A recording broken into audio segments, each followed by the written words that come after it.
Hello guys, nandito po tayo ngayon right now sa Rodriguez Rizal. Ito po ang yung Wawa Dam.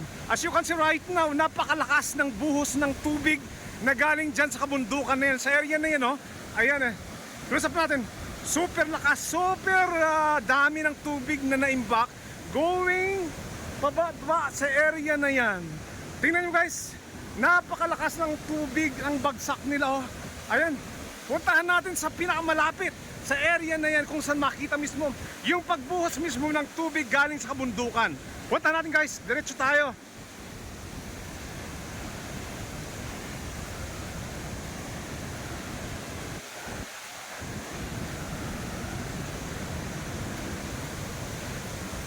Guys, ito na po yung pinaka main or yung pinakatuktok ng Wawa Dam.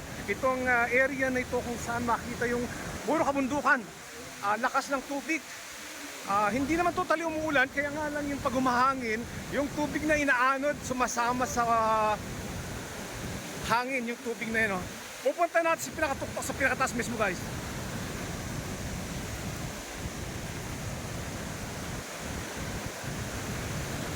Ayun, oh. Grabe.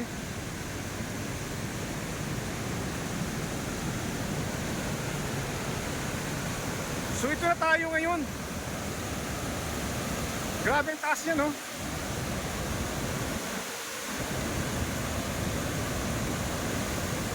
Ayan na yung pinakatuktok ito, ha?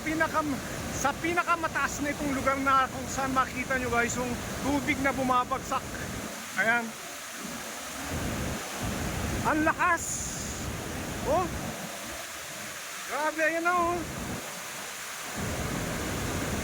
Ang lakas, kaya kung sakasali may maano dito talaga totally walang mabubuhay sa palay kasi mga bato yung babagsakan yan eh.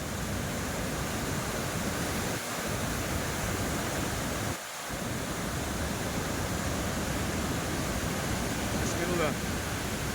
Ayun na guys, yung tubig na yan, pagbaba na yan, patungo kanina doon sa pinuntahan natin, going to Marikina River, dyan sa area na sa dulo na yan.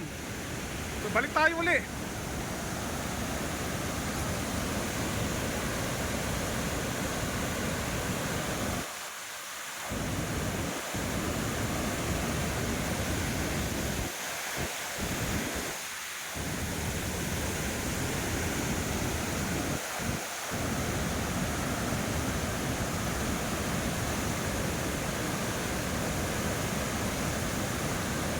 Ang lakas guys.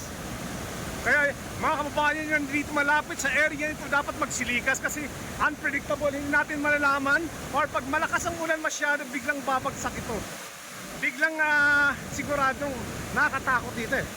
Sige. Okay. Meron pa parating na ayan oh. Nakakatakot, may inaanod, halos iaanod sila na boat oh. Ayan oh, may bangka sila sa taas. Pupunta natin yung bangka na yun oh, may doon sa taas na sa area na yan. Okay?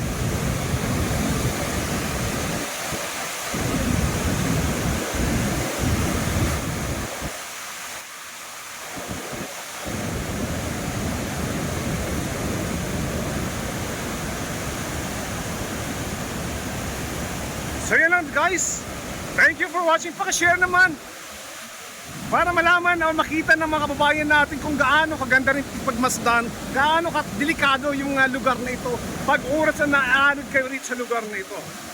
Okay? Thank you for watching.